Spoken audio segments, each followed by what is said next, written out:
On the 13th of November 1910, and 3 months later, Albert's older brother, also named Lucien, was born.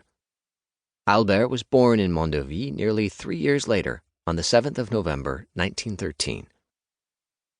The ancestry of Camus' family is closely tied to France's presence in Algeria. Records indicate that his paternal great-grandfather, Claude Camus, came to Algeria in 1834, shortly after France's conquest. His maternal grandfather, Étienne Santès, was born in Algiers in 1850, though Étienne's wife, Catherine Marie Cardona, was born in Spain. Camus' lineage was typical of French citizens born and living in Algeria who were called pieds noirs, literally black feet. In the early 20th century, pieds noirs originally referred to the mostly Arab shipmen who worked barefoot in the charcoal bunker in the hull of the ship. During the Algerian War of Independence, 1954 to 62, the term eventually denoted all French citizens born and living in Algeria. This is how I will refer to the French settlers throughout this book.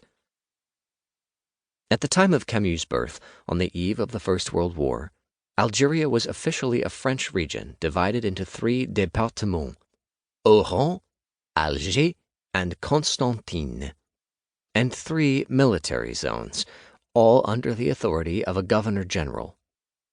In reality, however, there were 2 Algerias. One was a French region inhabited by 750,000 pieds noirs who had all the rights and protections afforded by the French Republic. They were French citizens, equal under one legal system.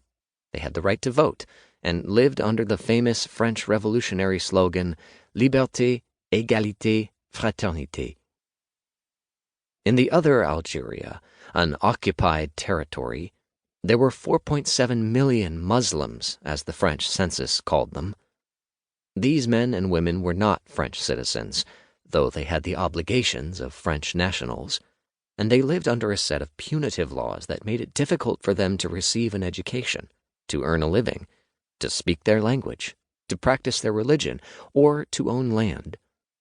For the purposes of this book, I will call them Algerians, which includes Arabs and Berbers, but the French authorities referred to them most often as indigènes or Muslims. The history of France's involvement with Algeria was nearly 100 years old by the time of Camus' birth. Algeria was invaded in 1830 by the army of King Charles X, initially as an attempt to create a diversion from domestic challenges to the legitimacy of his regime.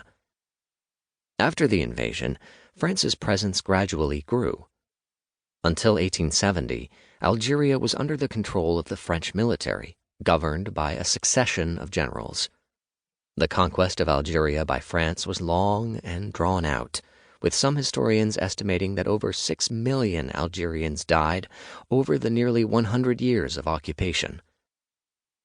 During the conquest, the French took millions of acres of land from Algerians, uprooting entire crops. Typically, they replaced olive trees with vines to produce wine for France. During this period, in pursuit of territorial control, they routinely resorted to razing entire villages and killing many inhabitants, a practice called la razzia, and forcing enemy combatants into caves, the entrances of which they then set on fire, asphyxiating the prisoners inside, l'enfumade. These actions were officially sanctioned by the authorities and praised by prominent intellectuals at the time, including Alexis de Tocqueville, who wrote in a report on Algeria, "I believe that the laws of war allow us to ravage the country, and that this must be done either by destroying harvests or by way of these rapid incursions we call razzias." As a result, there were many uprisings and revolts against French rule, the largest of which lasted over 6 years and was led by Abdel el-Kader, who defeated Governor-General Thomas Robert Bugeaud before eventually becoming a prisoner of the French in 1847. By 1871, the last of the major Algerian insurrections failed. French civilian governments ruled Algeria for the next 83 years, until the first year of the Algerian War of Independence in 1954.